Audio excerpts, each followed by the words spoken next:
નમસ્કાર દર્શક મિત્રો, મહામંથન મંતવ્ય ન્યૂઝમાં આપનું સ્વાગત છે।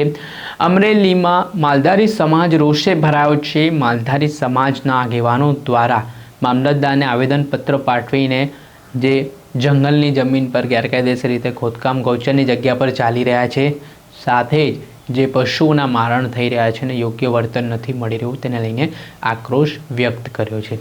જી हाँ, समग्र घटनाની વાત કરીએ તો લીલિયામાં માલધારી સમાજના લોકો વસે છે ને અવારનવાર તેઓ જે તેમના પશુઓ ચારણ કરવા માટે જાય છે, આ દરમિયાન વન વિભાગ ઉપર આક્ષેપ લાગી રહ્યા છે કે તેમની બેદરકારીના કારણે પ્રાણીઓ તે રહેણાંક વિસ્તાર તરફ ધસી આવે છે અને ત્યારબાદ તેમના પશુઓનું મારણ થઈ જાય છે। છતાંય વન વિભાગની જે જોગવાઈ છે કે આવી રીતે માલધારી સમાજના પશુઓનું મારણ થાય તો જે વળતર પેટે ચૂકવવાની રકમ છે તે ચૂકવવી જોઈએ, પરંતુ જેવા આક્ષેપ માલધારી સમાજના આગેવાનો લગાવી રહ્યા છે કે તેમને યોગ્ય વળતર આપવામાં નથી આવતું।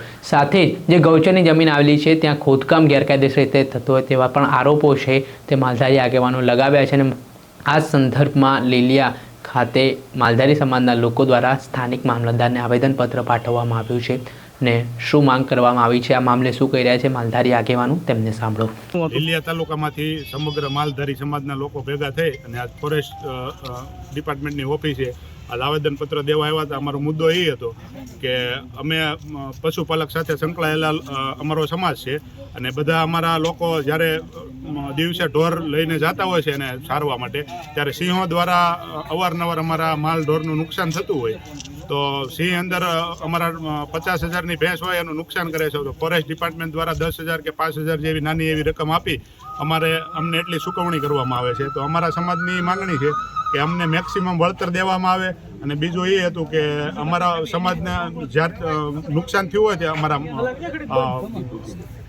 જાનવરનું, ત્યારે એ લોકો એવું કહે છે કે તમે અહીંયા એને ઊભા રહ્યો અને અમારો અધિકારી ન આવે ત્યાં સુધી લખાય નહીં। હવે બીજા અમારી યારે અમારા 30-40 બીજો માલ હોય અને અમારે ઘરે પહોંચાડવો કે અમારે આનું ધ્યાન રાખીએ અને આનું લખાય ત્યાં સુધી અમારે ઊભું રહેવું, ત્યાં સુધી અમે ઊભા રહી તો અમારું બીજું નુકસાન જવાની, બીજા માલ ઢોરને પણ નુકસાન જાય છે। એ અમારે રજૂઆત હતી કે અમે ખાલી તમને જાણ કરી દઈએ તો અમારું એ મારણ તમારા અધિકારીઓ દ્વારા આવીને લખાઈ જવું જોઈએ। આજ રોજ લીલિયા તાલુકાના માલધારી સમાજ અમે એકત્રિત થયા હતા, જેમ કે સુખાભાઈ છે, રાજુભાઈ છે, અન્ય માલધારી અમારો સમાજ એકત્રિત થઈને અમારી જે 2-3 માંગણીઓ હતી તે અમે અધિકારીઓ સમક્ષ મૂકવા માટે રજૂઆત કરી હતી। જેમ કે અમારા પશુપાલકોની અવારનવાર મારણ થતું હોય તો તેમનું પૂરતું વળતર માલધારી સમાજને મળતું નથી, તો સાહેબને રજૂઆત એ અમે કરી કે જેટલું બને એટલું જાજુ વળતર આપવામાં આવે માલધારી સમાજને।